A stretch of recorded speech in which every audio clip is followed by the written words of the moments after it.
So first up, our roll call. All board members are present, some virtually, some in person.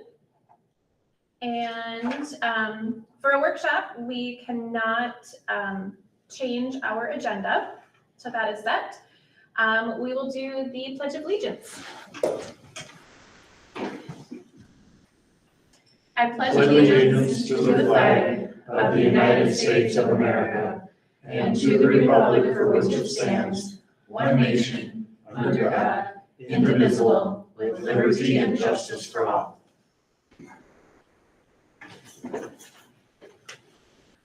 All right. So first up, we have some policies to review. And so 3 through 706, I don't believe there were any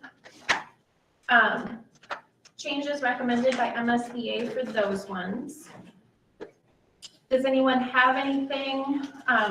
So let's start with, let me get my other system up and running here.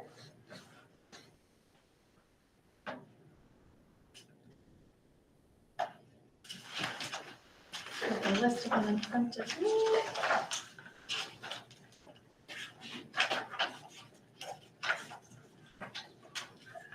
Okay, so policy 706 is acceptance of gifts. Does anyone have anything they want to bring up about that?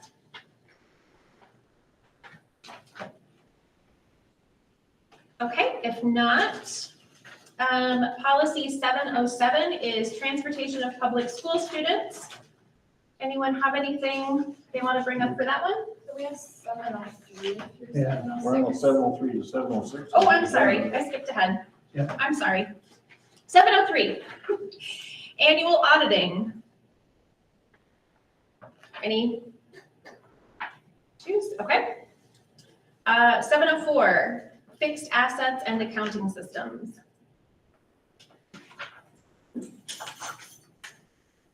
Okay. 705, investments.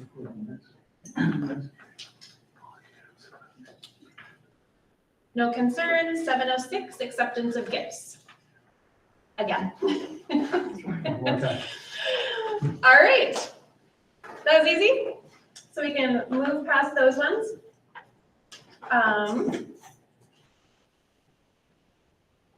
I believe for our next meeting, then we have 707 through 712. Not the next meeting, but the next one where we are reviewing policies. That's what I have on my list. Those are also pretty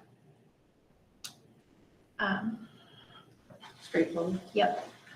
As far as I know, there aren't any MSB adjustments to those either. Okay, so then I believe we are on to referendum planning. Or were there other policies that needed to be reviewed today? No. Okay, so then referendum planning. So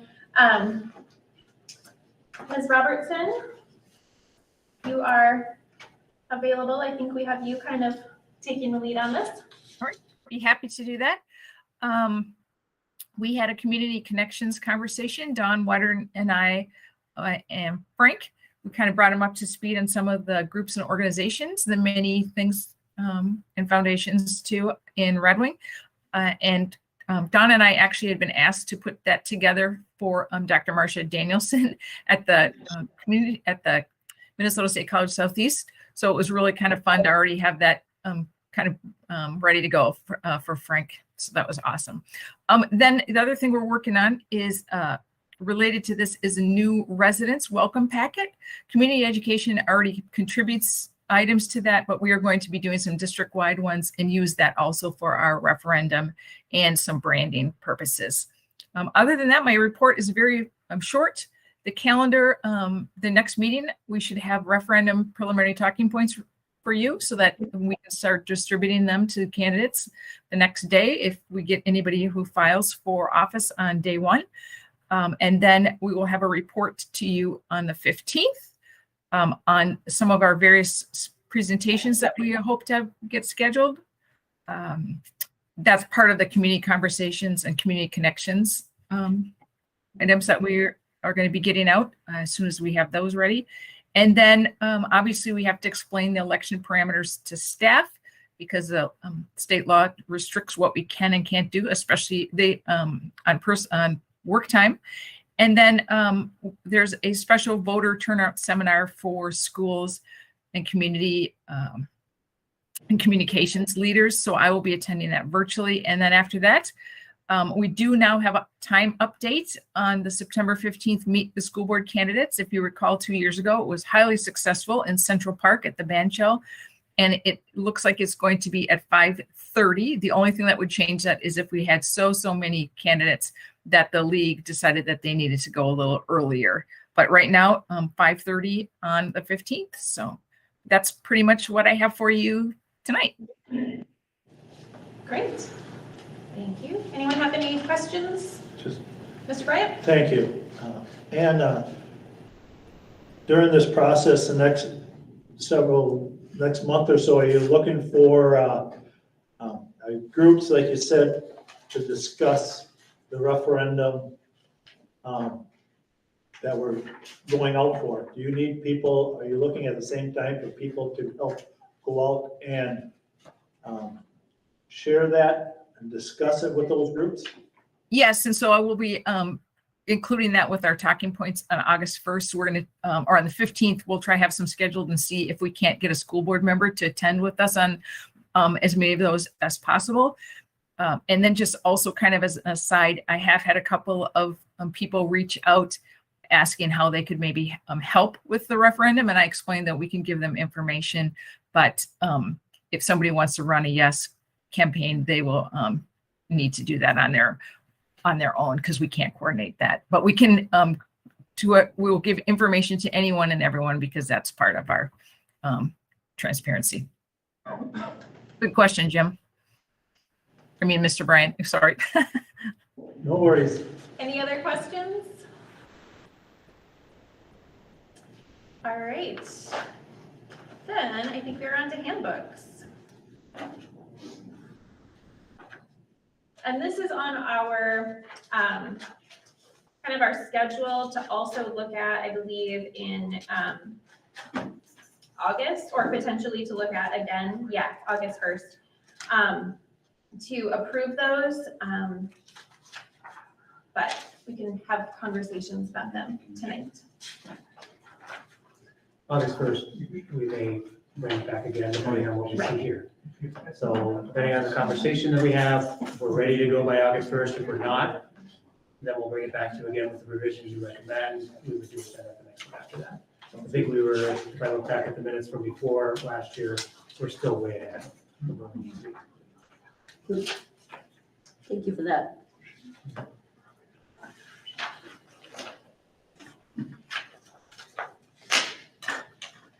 All right. So does anyone have anything in particular they would like to discuss about the employee handbook? Let's start with that one.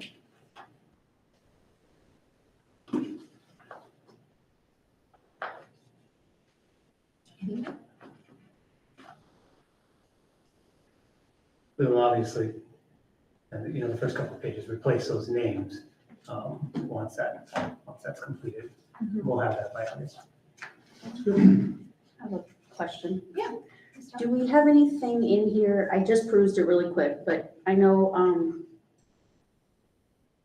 that we have things around it, but when we did the Teacher Appreciation Week and the Teacher Appreciation activities, there was some controversy around who was included, who was giving, who was not receiving, who was receiving what. Do we have anything in the handbook to outline how that could go smoother?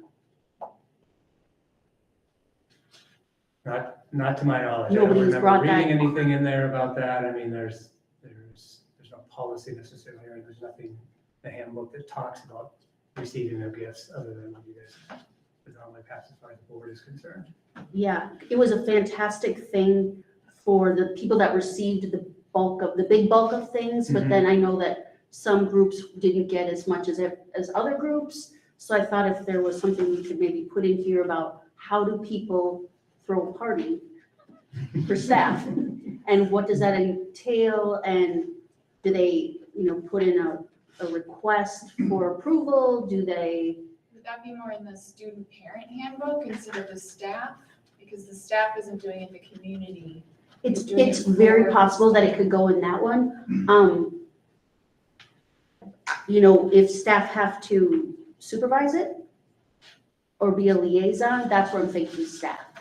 Like, who would be the connection person for a group or for a business that would like to donate to throw the party? So that's kind of where I was thinking that, but it could go in both. That actually should be pretty easy to put together, something. Yeah, like this is the contact person, this is, this is how we let people know about it. Some Because of that actually comes through the community education as opposed to us. okay, So I would talk to Dawn and I would say, you probably have something, the board would like to know what that is, and then I can bring that back to you guys, but I'm pretty sure that that would be a community ed.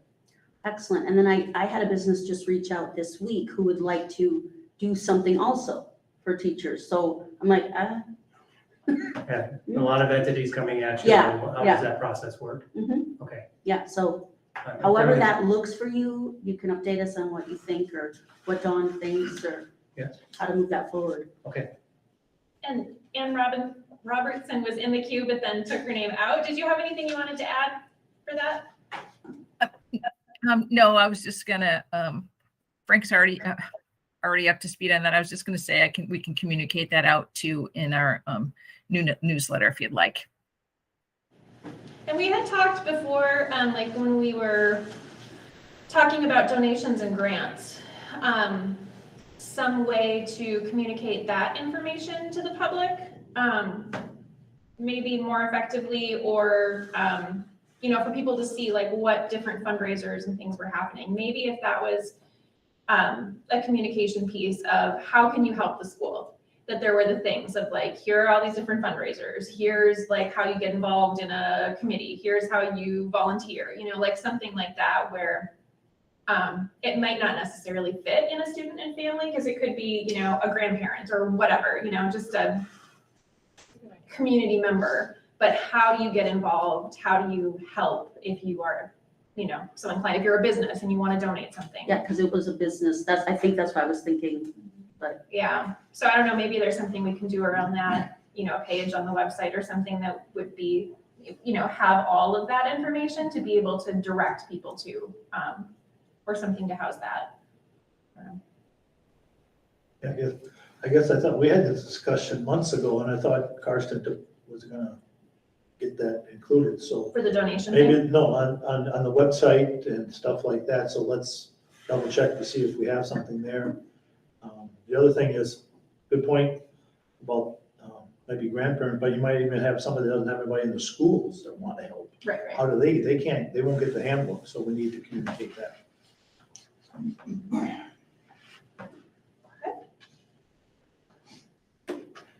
Anything else that anyone wants to address with the handbook?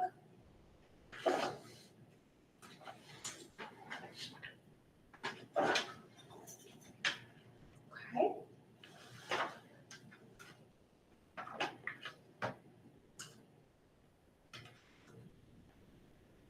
So we can do approval next meeting for that. If there's nothing else with employee, The student is. Okay. So next up, student and family handbook. I will let you go first if you have something you want to. I just had a couple minor things. Under the statewide testing section, I was just wondering if it would be appropriate to say something about how opting out of the tests now results in not meeting expectations. I don't know if that's appropriate to put in the handbook, is. but I think families aren't aware of that. Mhm. So I was wondering if we could do that. It's up, opting out actually counts as a A 0. 0 on Yeah. the test, MCAs or whatever it is. Right. So compliance drops based by somebody not taking the test. And then I also was wondering, I noticed that there was no middle school procedure for a number of things in there, just because last year we didn't have the middle school, I'm assuming. But those would need to be changed. So checking students in and out, homework requests, and returning to school after an absence were 3 things I noticed there was no middle school procedure. I do not, I just wrote notes about it. Oh, sorry. So I'm not sure what page. That's okay. Okay, just- Is that it? That was all I have, thank you. Okay, yep, Ms. Tower? Yeah, I was just gonna piggyback on what Jennifer said. It's a really tricky thing for families to have to bear the brunt of a state law situation. MDE, you're gonna be penalized if you do what's best for your child in your purview. So in adding that, maybe putting the state's language around what that actually means from a state perspective, and it's not Red Wings. Yeah, I Yeah. think that's a great idea. Yeah, this That's is where I like- felt like, is this appropriate or not? Because I know for some families, it's what's best for them. Yes. So. I think information is knowledge, so the more they know, they might go, hey, why don't we try it this year? Or, you know what, we're adamant, we're not gonna opt in or opt out, but I think a lot of the controversy comes also then when kids are in school and some kids are taking it and other kids are taking it, and then there's lots of conversation around that, so I'm glad that you brought that up. I am, so thank you for that. But just putting in the real specific, the state says, which I would like to see changed. It's penalizing people for no reason. Does anyone else have other things? I know the student school board members wanted to weigh in on the student dress code, but like what's worded in here is basically follow the policy. So I think that's good, because then if the policy changes, the whole handbook doesn't have to change. It's just that piece. Ms. Tower? Yes. Frank, how much have the administrators been able to give you feedback on the handbooks? Several times, actually. Yep. And then I would ask again, and then when we met in person, I'd talk with them again. I said, give me anything you've got. So there are stuff that are coming from specific buildings, even their own individual handbooks. Okay. That they're looking at, not only the student handbooks, but their building ones that I'm now looking at. I just got Miss Grove's handbook, and it brought me back to my elementary days. Those kinds of things, so you read it and you go, oh, that's right. Got to get off on the right-hand side of the door when you're drop off, those kinds of things. So it is, they're getting them to me, their individual buildings. I asked several times for input inside here, got lots of good input, actually. And their red lines, even Mr. Palmetier on his way out gave us, in his retirement, gave us a lot of information on his way out, which I appreciated. He could have just walked away, but I got Because things are changing so fast. Right, I got a lot from him. Then I'll go back to our new middle school principal, Mr. Bierman. I'll ask him if there's something that you see, and I'll hopefully have that before August. Hope any major changes, because it would be a review, but we're adding things here, and I'll get that middle school information from him as far as what he'd like to be able to see. I know one thing that keeps coming up for us is the Bluetooth being turned off on their individual devices, so that if they have ear pods, they can't use Bluetooth to listen to or do assignments on Google Classroom or we use Schoology.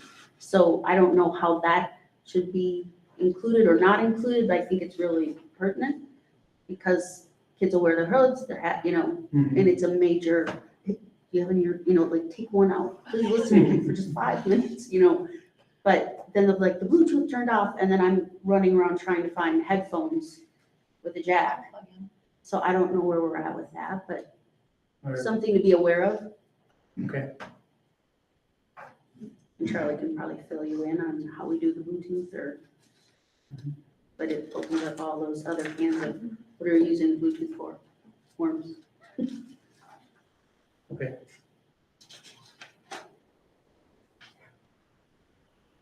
Any other issues for the handbook?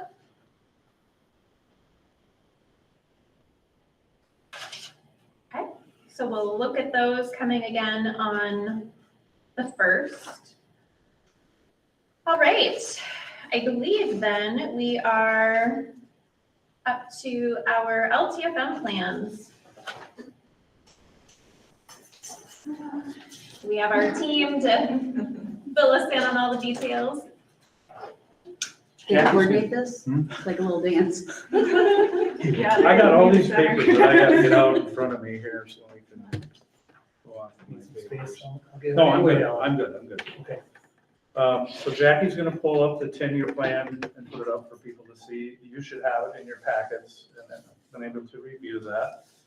So tonight, we're just gonna go over, not the whole 10-year plan, but I'm just gonna kind of highlight, as we typically do, some of the higher numbers and what that corresponds with is what we're trying to accomplish, whether it be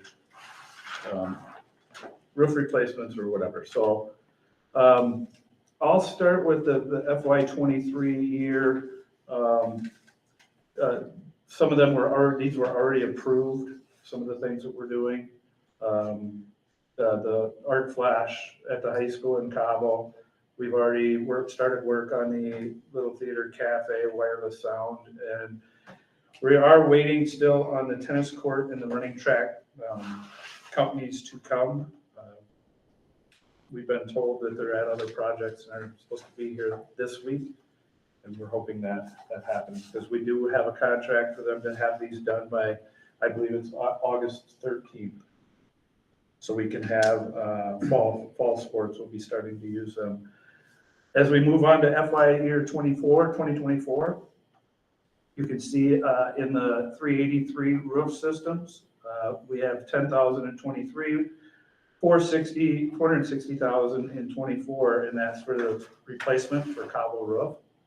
I believe it's been 4 to 5 years that we've been pushing that off of doing that. And we've been told by engineers that we shouldn't be pushing this off anymore. It really needs to get done.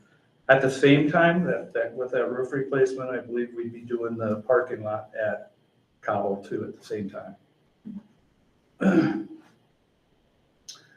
Moving on to FY25, if you look at code 384, that number reflects us doing the crack sealing and seal coating, which we were trying to do this year at the high school.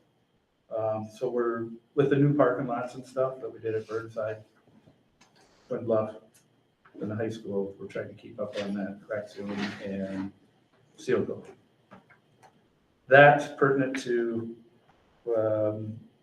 the issues with material supplies as of last year still. So we're trying to work that out. FY26, the big number there, the 379 code,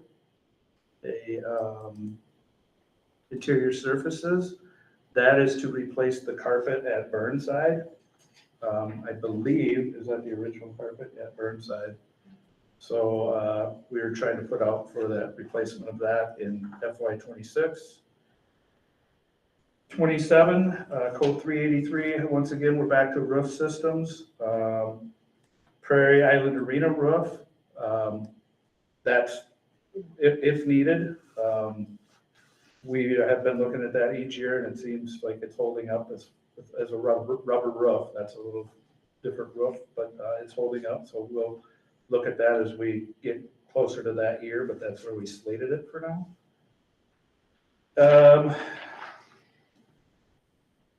Let's see, FY29.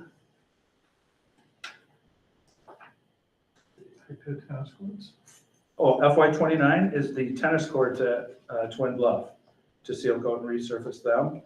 That typically has been split the cost with the city. They've helped us with that. We've done that. So hopefully we can do that as we approach that when the time comes.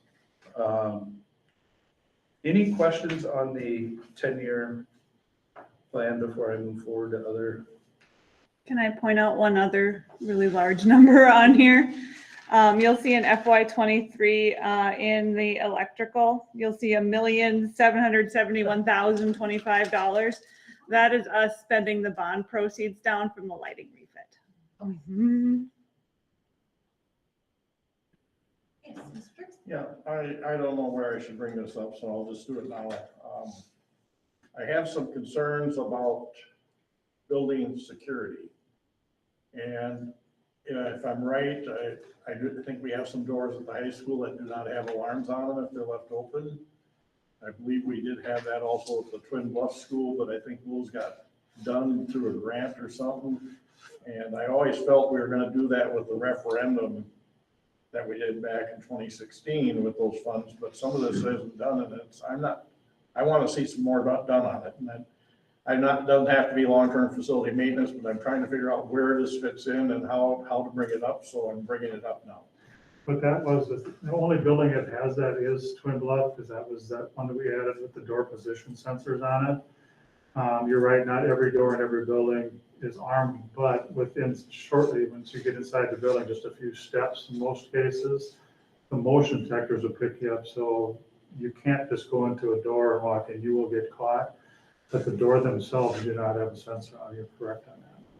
Okay, well, I just think it's a priority that we have an alarm go off when the door is propped open. We read in the paper, it's happened in another school in our country, apparently, and stuff, and I think we're at a point that we need to figure it out and make that a priority sometime in the near future. So that's my opinion, my speech. Thank you. Do you know offhand what that cost was for Twin Bluff and what we might, ballpark? I know what it cost 2 years ago is probably not what it costs now, but like what kind of, are we talking 10,000, million, like? I do not 10,000 remember the exact amount. You, Jack? I don't, because we applied for a grant, some Safe Schools funding, and Twin Bluff was the only school awarded the funding, which is okay. why only Twin Bluff has that. And I don't recall what we costed the high school at. It was tens of thousands. It was 6 figures. Yeah, I want to say for both schools, it was 6 figures for sure. Is safety on our agenda next time? Um, It's one of the next ones coming up, but yes, August 1st, yes. I guess, okay, if I add a piece here, down at the bottom, we did put some notes and concerns that, and I know the department and legislators know about it, but it's something that not only we're working on, but you as board members and the public too, 8 years we've gone flat, and there's been zero increase in Ltfm. And just this last year, it was yesterday or something, we released at 9.1%. So, we've lost at least 30% of our buying power since this happened. LTF will fall on its face if they don't do something. Hopefully they'll tie it to the funding formula like they've talked about, but as of yet, that has not happened. So I just want to make sure we're all aware of it. Probably the biggest thing that's a concern to me right now is how they're funding that. Declining enrollment's another issue I know that you're working on. And I know that Ann set up a meeting with the big commissioner August 9th, something like that, where all of the administrators and directors are going to have a chance to sit down with her and actually share what our concerns are. So, but I just had to throw that out there. It's right at the front of everybody's concern list is how they're funding it, because 30% is a huge amount that we've lost already. So, Mr. Bryant? Thank you. Couple things. I was going to bring it up at the end of the workshop, but Mr. Dirks and Ms. Tipp kind of alluded to it now. So I'll come back to that, but Mr. Johnson's correct. The Ltfm money has stayed flat, so we're losing buying power is less and less and less. We talked with our legislators the last several months ago, and the two of them that are leaving will not be in there in January, February. They're retiring. So something we have to bring up to our new ones, whoever they may be. We have 2 new ones. So we have to work with them to make this known. But I want to get back real quickly to the security part. I was going to bring this up at the end of the meeting, but since the topic was raised here, I strongly wish we would, as a board, consider our August 1st meeting as a closed meeting to discuss security. I talked with Mr. Norton about this too. A closed session. What do we have here? What's going, not that we need to know it, but we need to know that people in the building know it. Do they know it? No. I also want to invite our safety officer, the SRO, the police department representative, the sheriff's department representative. We don't need to know what they're gonna do when they come, but we wanna know, make sure we are doing everything we can to make our buildings as safe as possible. In light of what happened, as Mr. Derrick said, something in this country, this is a ample time for us to be looking at it with our schools closed, to look at how we can go forward with making them as secure as possible. I'd like to have that discussion. Respectfully ask this board to consider that as a workshop topic in closed session at our August 1st meeting. We need to do this. If we don't, then something happens, pretty much egg on our faces. So we don't want that. We want to make sure that our buildings are safe for all our students and staff and everybody that's in our building at all times, as safe as possible. So. And we did talk about that in the agenda committee, and having the school safety coordinator be part of that. It is one of the reasons we can have a closed session. Having it, we could have it like at the beginning of the meeting, and that way just open it up after that. Sure. Because then that makes it a little bit But I asked that we easier, kind of. invite all the, the people that provide safety in the community also. And they did just have a training session. Right. So, I know they have some coming up at the end of July that Mr. Norton is aware of too over in Cannon Falls. So, but They were very grateful for letting let them use the building. The training was really Intense. yeah, and it was good for them. And that's the first time they've done something like that at that scale, so they really did Fabulous. appreciate So, thank you. I hope this board agrees that we should be doing this. So, it.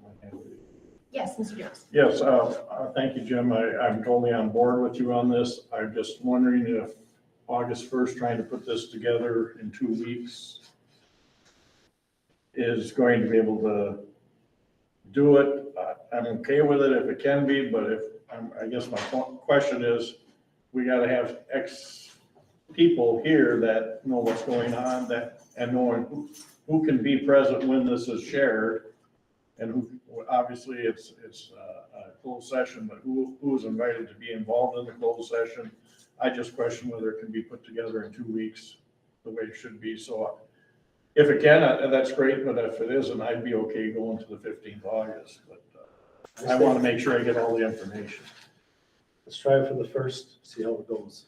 And always, if it doesn't work, we can always look at the 15th. And I think we would just want to schedule a certain time, or if you got enough stakeholders there, I was gonna say, at the end of our regular meeting would be good, but a lot of these stakeholders may be pushing them out, so maybe it's better to set it up at a set time before our regular meeting.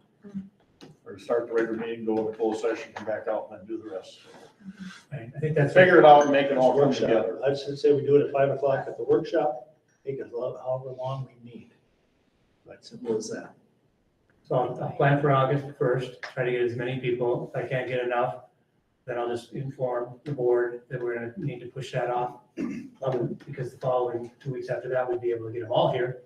If I can get a majority of the people and enough information to be able to do it, we'll do it.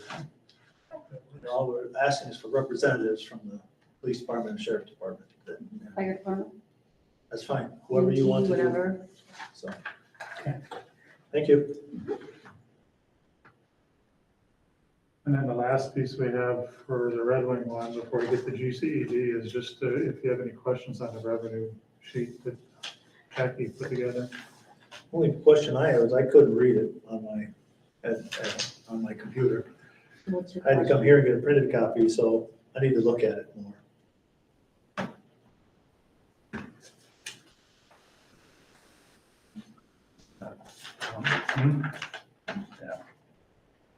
Just move on. Next, if there's no other questions on that, then we'll move to the GCED, LTFM also, which works a little bit differently, as you know. Yeah, so, I think we put these in the packet. Did we put them in today or late or something? Or Kevin and Lisa, they're in as extras. They're They're, in- they're in the regular board meeting, they're in the workshop as extras. extras. Mhm. So we put in, as you can see, the LTFM, each school within the GCD group, each one is, has a different amount that they pay, and that's on one sheet. GCED LTFM hasn't changed much. Most of the numbers are the same. The only one we would see is a bigger number is in 2025, the 3868, the building envelope. And that is to do the tuck pointing and sealing of the outside of the building. That too would be a as needed basis. The building right now is in pretty good shape.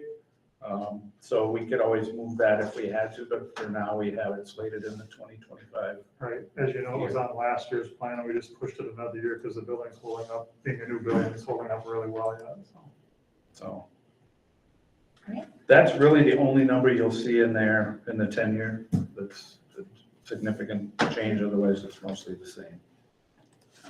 Mr. Bryant, are you in the queue from before? I am not. Oh, okay, then go ahead. I am not in the queue. Oh, you're not in the queue, okay. Ms. Tower? Thank you. Jackie, can you refresh my memory on how, if this, maybe this is what I was gonna ask, on how the billing goes, but is this really what you're gonna show us right now? And test. So each of the GCED, so the GCED LTFM plan needs to be approved by all 7 school boards in order for it to go through. It is allocated by the 6-member districts based on enrollment. So you'll see the allocation there for Red Wing is at $28,472.86. And then when we do our levy in September and December, this will be part of our levy certification. We'll levy the $28,000 on behalf of GCED. Any other questions? Yeah. Okay, go ahead. Is the 32.9 what we are paying across the board for all services, or is that just for? This is for building services. This is how we Okay. allocate. There are different formulas for all of the different services. The building in the joint powers agreement is by total enrollment. So this includes gen ed and special ed students. Okay, Mhm. all right, that helps. Thank you. And how do we budget that out? Do you just plan that it stays steady? Like the percentage that we currently have is what we expect we'll have next year? Or how do you? How do I project do that this? out? Yeah, when you're looking at 5 years from These now. documents are actually what we are approving now is for next school year.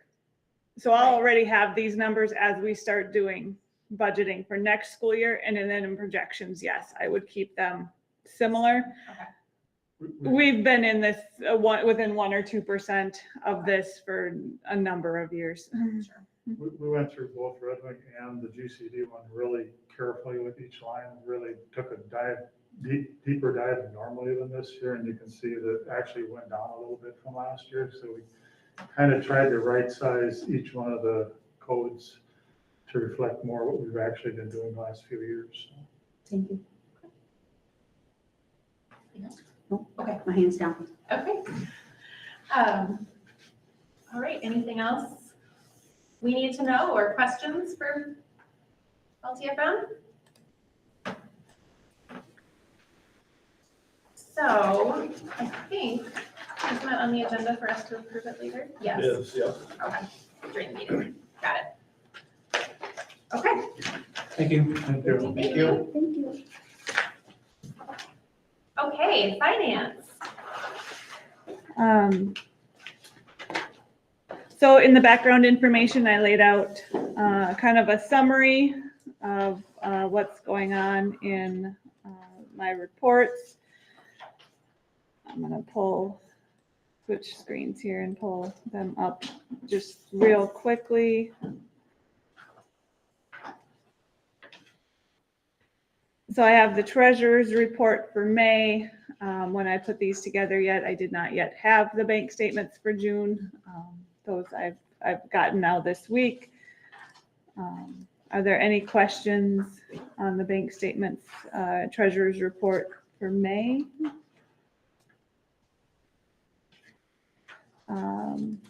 Next thing would be then the budget report for May, month ending May. We had not reviewed this yet. Revenue wise, we're at about 77% of our revised budget collected compared to 80 and 83%. I'm rounding the numbers there. You can see the big area there is in federal grants, mostly in our COVID grants, which are spend and reimburse.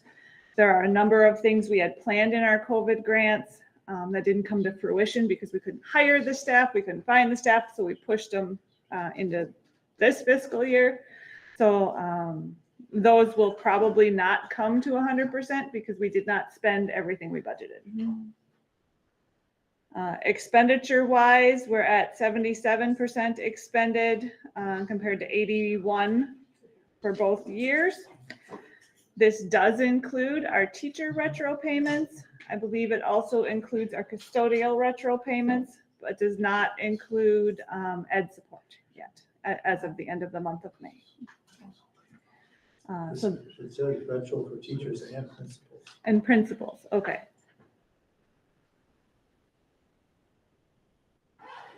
Any questions on the budget report?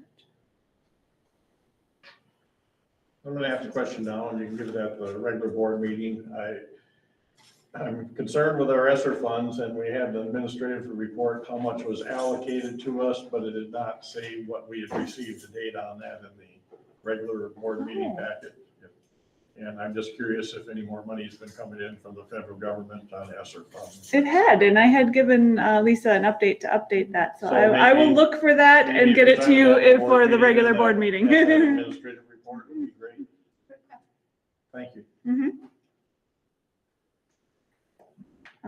The other report I have in here is in the enrollment tracking. I'm going to blow this up a little bit here. And I'm not sure if you have colored copies or not, but I'm looking at the blue line very much at the bottom there, where I am comparing it to our submissions to the Department of Ed. So the Mde Turnaround Report dated July 5th. We start to get these about once a month starting now. We're variance to budget. We are about 29.77 students above budget. That's good. I want to caution us though, I'm getting really excited about this because they are all tuition out students. So that means we're going to have to pay tuition to some other district for them. They are not, our increase is not in students served within our buildings. And what is it, students in our building? I don't have that number separated right now. I see 24, 27 in May for regular K, EC through 12th grade. Yep. So that number is less than budgeted. That number is less, well, so where's the budget? It would be pretty close to budget because we had 24, 27, and then I usually figure about 100. I figured 150 students were tuition out. So it'd be the 24, 27 plus 150, and we had budgeted 25, 38. 100 more. Yep. 100. Yeah. 149. 10 or 11. Yep. And out of that 150, out of that 111, we have to pay out what percentage? 70%? I think right now it's at like 75 or 80%. So quite a bit. So we're under budget of student ADMs. with other opportunities in the community, I see that some of these numbers may be less. So we have to work, we have to have our work cut out for us to try to. Like all schools are, sorry, can I speak? Yeah, go ahead. We're facing out what all other schools are, declining enrollment because of a number of factors, some of it are our own, some of it out of our own doing. So we have to come up with a way as a district how we can try to increase and win back community members to bring their child or children to our setting here. So we as a district, we as a school board, we as a superintendent, all work, need to, that should be one of our top several priorities. And I look forward to hopefully seeing better numbers as we all work together to get to that. Right, are there any other questions? Yes. Without pushing the button there. I'll just speak a little bit to that, and maybe, and it's an optimistic note as Mr. Grant is doing as well. But I am getting phone calls and emails on how do I get my child back in again? How, that kind of thing. So they were gone in the spring and they want their kids back in. They just, whether it was a family structure issue or whether it was, COVID in the end, they feel better about the situation at this particular point, and they're emailing me, and then I forward it on up, I don't do registration, but we'll get them back in, hopefully. I appreciate the comment, but we will get there. So your numbers will go up. Thank you. We did talk before you came here, Mr. Norton, like a welcoming packet or something with, well, when kids come back here, parents come back here, what they can expect to do. I don't know where that is or if that happened, but you may want to just explore and look into, see where that is, so we can get that to people that are coming back. Right. Or coming into the first time even into our schools. And working with our community ed section, we've had those conversations as well, very recently as to how that happens. You're on top of it, man. Thank you. All right. Right, can I add one comment? Yes. I just wanted to say our annual audit is scheduled. It is the 4 days after Labor Day. Okay. So that is forthcoming. And that takes how long? Field work will usually happen within those 4 days, but then there is always follow-up for 3 or 4 weeks after that. Are they coming in person now with COVID, or are we still doing virtual with, I gave them the option to do either. I haven't heard of which one. one or the other? It's worked well both ways. Yes, it has. All right. So then for other topics, if there's anything that would have previously fallen under operations or legislative and policy, human resources, negotiation things, other general topics, any other things that would have previously been committee that anyone needs to discuss? All right. So if there's nothing else for our workshop, I would entertain a motion to adjourn and give us a 11-minute recess for our 6 o'clock meeting. All right. Second. Motion to adjourn by Ms. Tower, second by Ms. Tift. We will do a roll call because not all of us are physically in person. So I'll start with Mr. Bryant. Aye. Ms. Buck. Aye.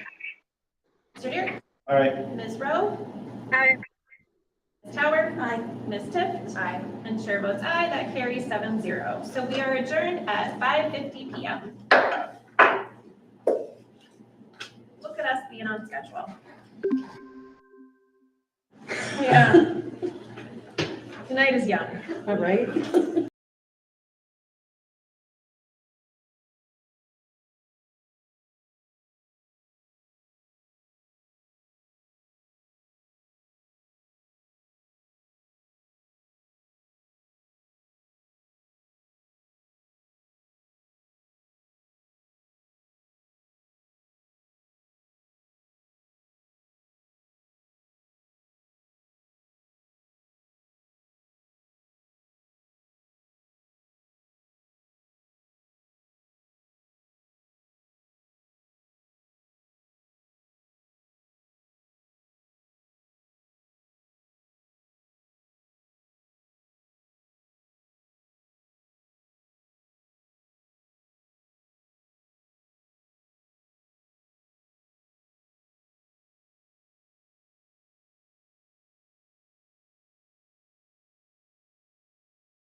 18th at 6:01 p.m. and I will call to order a meeting of the Red Wing School Board.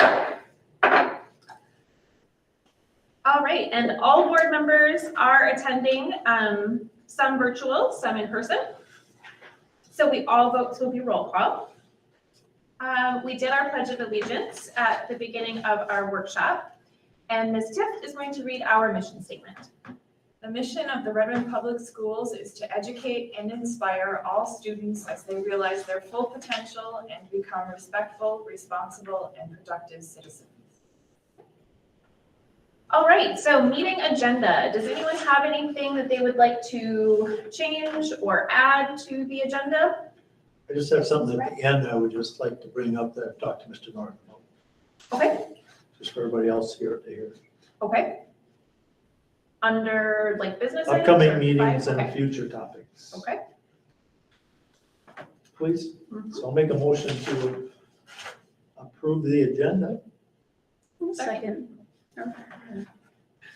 Okay, motion to approve the agenda by Mr. Bryant, second by, who is, Ms. Tower?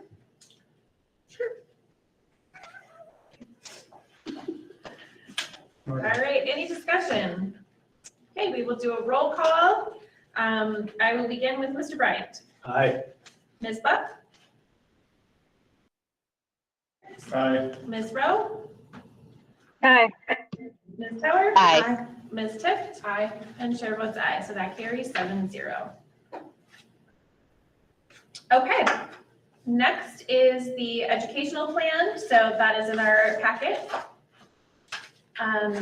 Then recognitions and upcoming events. Does anyone have anything they'd like to share? About 7 weeks till start of school. Oh, you're funny. That was like a collective moan, just Got kind of. jokes over there on the right.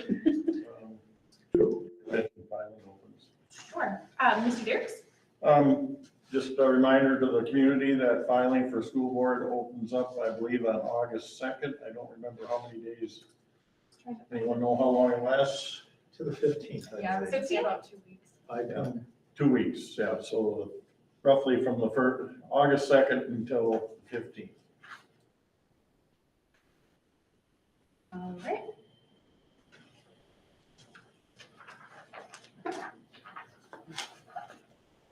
And Ms. Robertson told us there's already a date set for the Meet the Candidates of September 15th. I think it was 5:30 starting.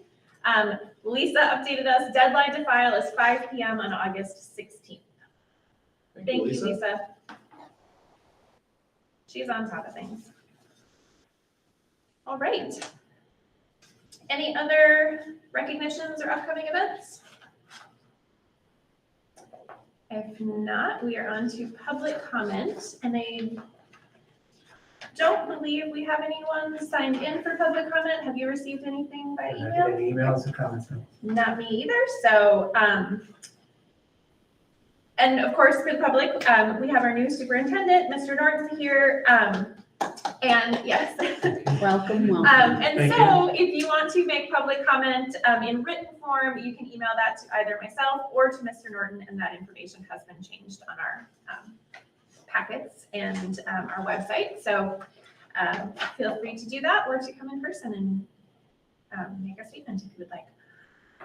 All right, next up, school board reports. So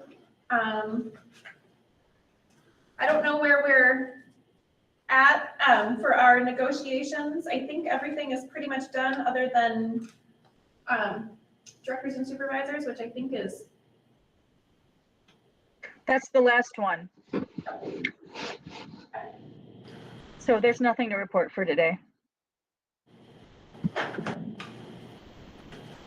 Any other reports? Okay. Then we are on to administrative reports.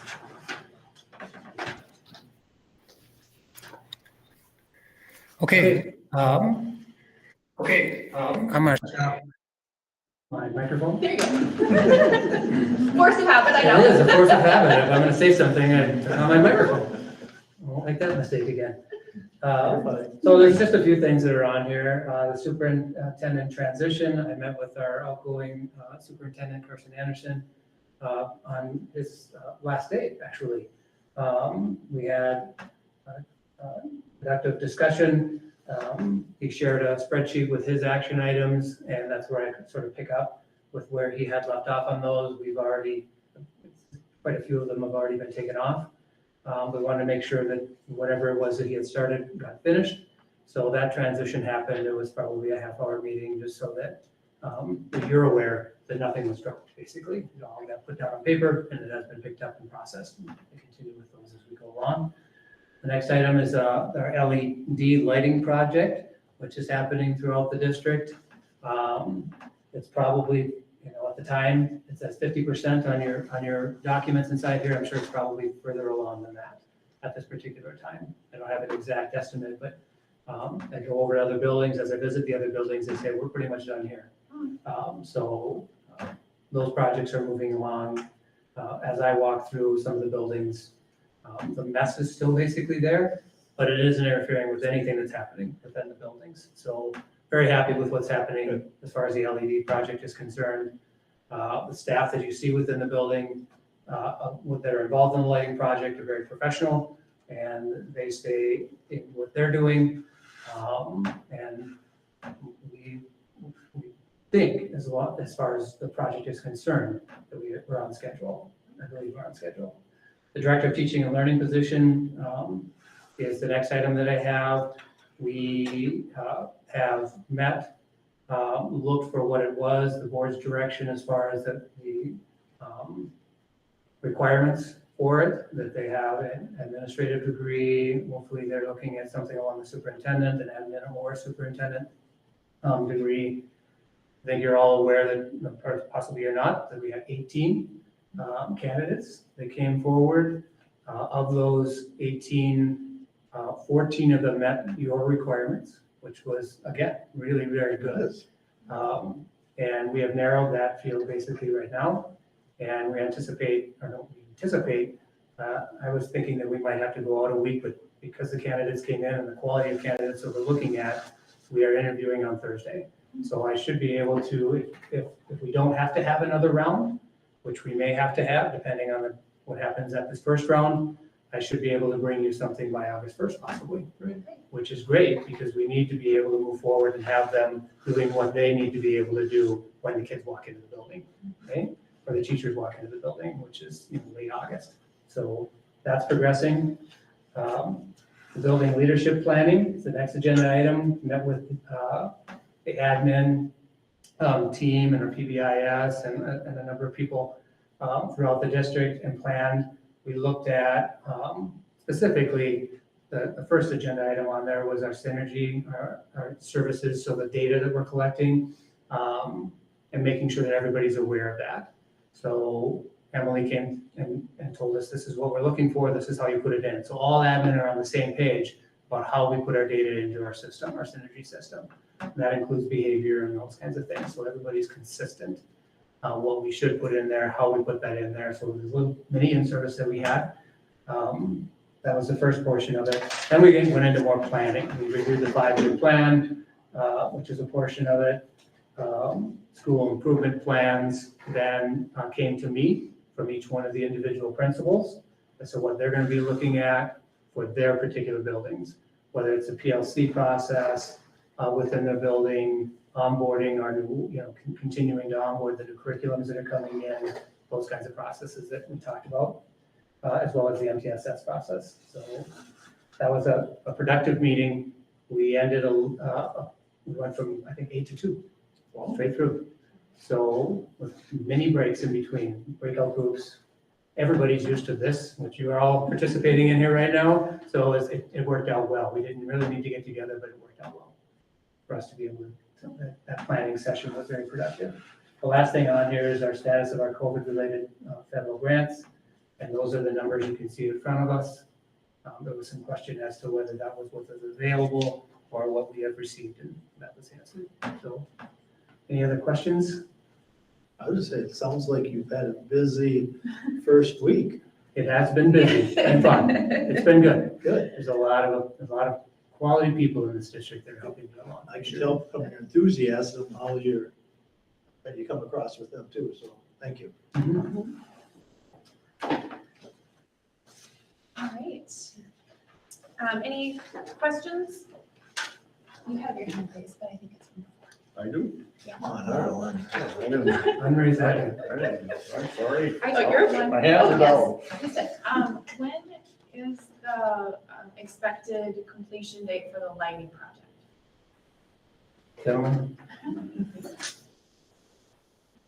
Everything has to be started with the supply chain. You never can say for sure, but they said they hope to have the bulk of the buildings done.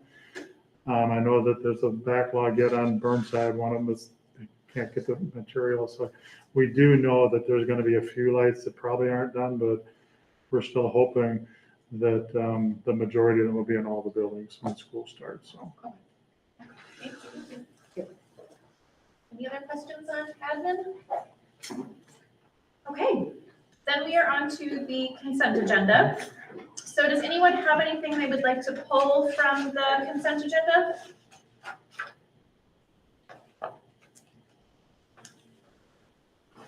If not, I'm looking for a motion to approve the consent agenda.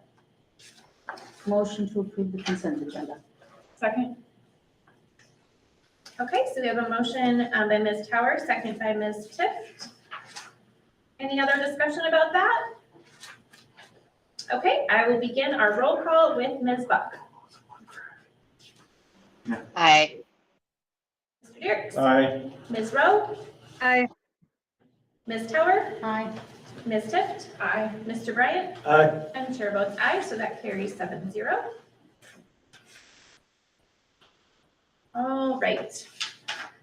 Next up, our donations and grants. So we have received a grant from the Southeast Library System for $478.77, diverse materials reimbursement, 2502 from Amazon Smile, and then $2,006.93 from Live Well Goodhue County for Schools Wellbeing Initiative.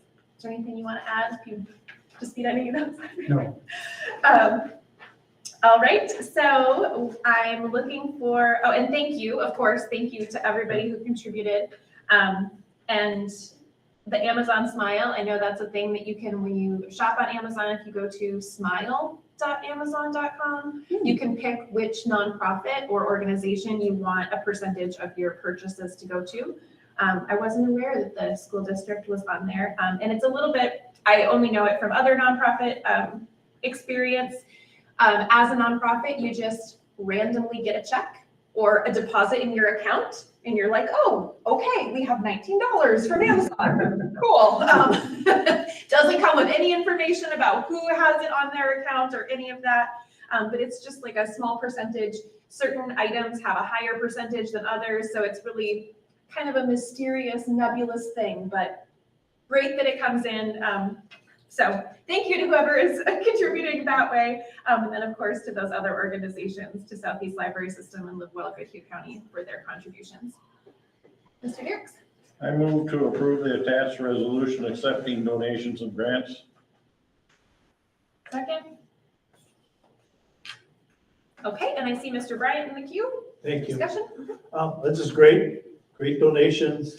I did not know anything about the Amazon Smile program too, which is fine for that. But we want to also encourage our people to support our local businesses too, who pay property tax and support our schools through that area too. So, thank you for the wonderful donations. Okay, so we have a motion by Mr. Dirks, second by Ms. Tift, to approve the resolution. Any other discussion? Okay, so I will begin our roll call with Mr. Dirks. Aye. Ms. Rowe? Aye. Ms. Tower? Aye. Ms. Tift? Aye. Mr. Bryant? Aye. Ms. Buck? Aye. And chair votes aye, so that carries 7-0, and thank you again. Okay. Next up, updates of policies 619, 624, and 799. So we had our first and second readings So this would be their final reading and their approval. The revisions were mostly language update changes. So I'm looking for a motion to approve those. So moved. Second. Okay, so motion by Ms. Tift, second by Ms. Tower. Any other discussion about these policies? Okay, so motion to approve revisions to policies 619 and 624 and adopt policy 799. Motion made by Ms. Tift, second by Ms. Tower. And I'll start our roll call with Ms. Rowe. Aye. Ms. Tower? Aye. Ms. Tift? Aye. Mr. Bryant? Aye. Ms. Buck? Aye. Mr. Dierks? Aye. And chair votes aye, so that carries 7-0. All right. Then we have our LTFM plans. So there are two different resolutions, one for our school district, 256, the other for District 6051, which is DCED. And we had those presentations during our workshop tonight. So I don't know if there's any other discussion or. I will make the motion to approve the resolution approving school district number 256 long-term facility maintenance 10-year plan. I'll second it. Okay. Motion by Ms. Tift, second by Ms. Tower. Any other discussion? Okay, so this is to approve the resolution approving school district number 256 long-term facility maintenance 10-year plan. Motion made by Ms. Tift, second by Ms. Tower. I will start our roll call with Ms. Tower. Aye. Ms. Tift. Aye. Mr. Bryant. Aye. Ms. Buck.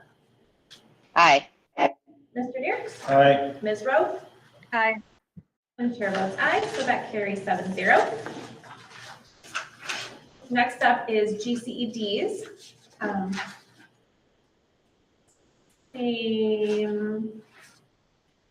Same, but different.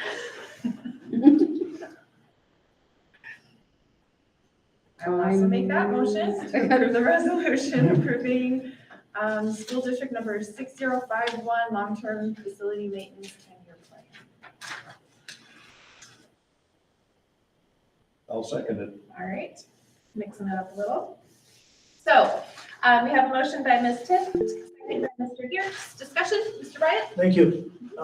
We talked about at the workshop, maybe it should be also brought up to people out there that these are funds that we get from the state of Minnesota. And for the last 8 years, the funds have remained flat. And we all know what inflation there is. So we're trying to do it best we can with the dollars we get from the state. But we're going to have conversations with our elected officials to see if we can address this in the future. Not just for us, but also school districts around. So, because it was brought up that we're about 30% less buying power than we had based upon inflation. And this year inflation is much higher than any previous year since the 80s. So we have our work cut out for us. Mr. Dierks?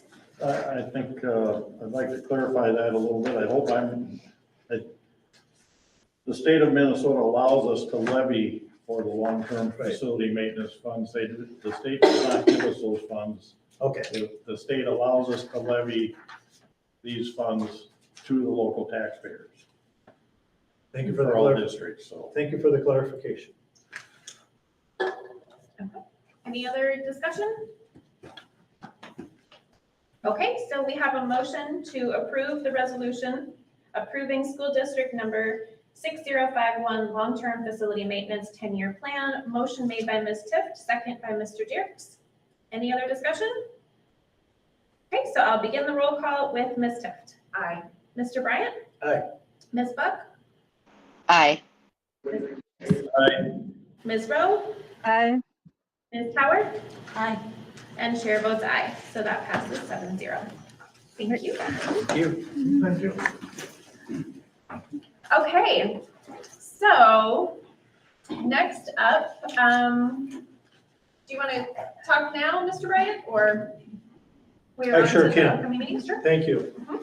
I was approached by a citizen of our school district on some land that we own, that we really haven't known about it. We probably got it in 1950, an old school district down in Florence Township. About 3-4 years ago, there was some logging there, and he was kind enough to tell the loggers that, well, that this is owned by a Redmond School District. So they cut a check for about $300, and he was kind enough to deliver it up here. But its land was a old country school that was bought for $20, I believe it was, back in, I don't know, a long time ago. It's in the information I gave Mr. Norton. This land is owned by, between a property owner and the state of Minnesota, some land down there. He's interested in purchasing it. And I told them, thank you for the information and the upkeep and being honest on the logging, but there's a process we need to go through. We can't just say, yeah. So I've asked Mr. Norton to look at that and bring back something that we can do to look at why do we, it's 0.9 acres. So something down the road will come forward. You know what? There may be others in our school district that we own that didn't even know about. I think each school district may have this. Now, back in the days, before my time even, that farmers gave the school district a hunk of land to build a building on, and the kids came there from all around. And after those dissolved, they probably just took it back and kept it on their rolls. So we may have some more coming up, we may not, but Mr. Norton, I've given him information and we'll go forward. So something like that may come back to this board down the road. I just want to give you a heads up on that. Interesting. It's curious of the date that you mentioned, 1892. 1892. On the original deed. That was even before Arlen. I was aware of that piece of land. It's on Ski Road or whatever down there. And it's very small and it's hard to sell to really anybody other than who might be already attached to it. I think there's DNR land or something around The state of Minnesota right next to it. It has been discussed once in the last 8 years at least, but Okay. I don't know if anybody ever came to consensus on anything. So he's We're interested. $300 richer now. Yeah. Well, you just got to applaud the honesty of somebody like that, the lawyer going to wrote him the check and who didn't own anything, Right. So, might as well get it back on the tax rolls too, if that's the way. I'll look at it. To legitimize it. Okay, so also for upcoming meetings and future topics, our next meeting is August 1st. So we'll talk about how the safety portion can go, depending on, who's available and all of those details. And hopefully that will be our first item for a workshop. Is there anything else that anyone wants to add to future workshops? We have, a few planned out. Not at this time. I'll just say, if August 1st works, really security, we may need to consider one or two of these things are also listed there to the next meeting. Right. We don't want to be overwhelmed. Okay. You want to add anything? Yeah, thank you. I talked with the chair here. Not sure when the appropriate time is or how to do this, but I want to make it clear to the public that I am not intending to file for re-election this fall. So I encourage everybody to, in our community, to be a part of this. It has nothing to do with what's taken place the last couple of years. Originally, I was thinking 4 years and I'd be on. I've been blessed with 8 years when I finish this year. It's been so rewarding to me in a lot of ways to give back to the school that's meant so much to me. I hope that passion comes with, and I know it will come with those that file for school board. But I do want this out because filing comes, the day opens up the day after our next meeting. I didn't know if I should write an article for the newspaper or anything else, but please know there will be at least one seat without an incumbent running for it. So I hope the community comes forward. I'm sure they will. I got confidence in the Redmond community. I've lived here my whole life. It's a great place. and we have a great school. And so, please, people, if you're thinking about running, know there's gonna be at least one open seat. Thank you.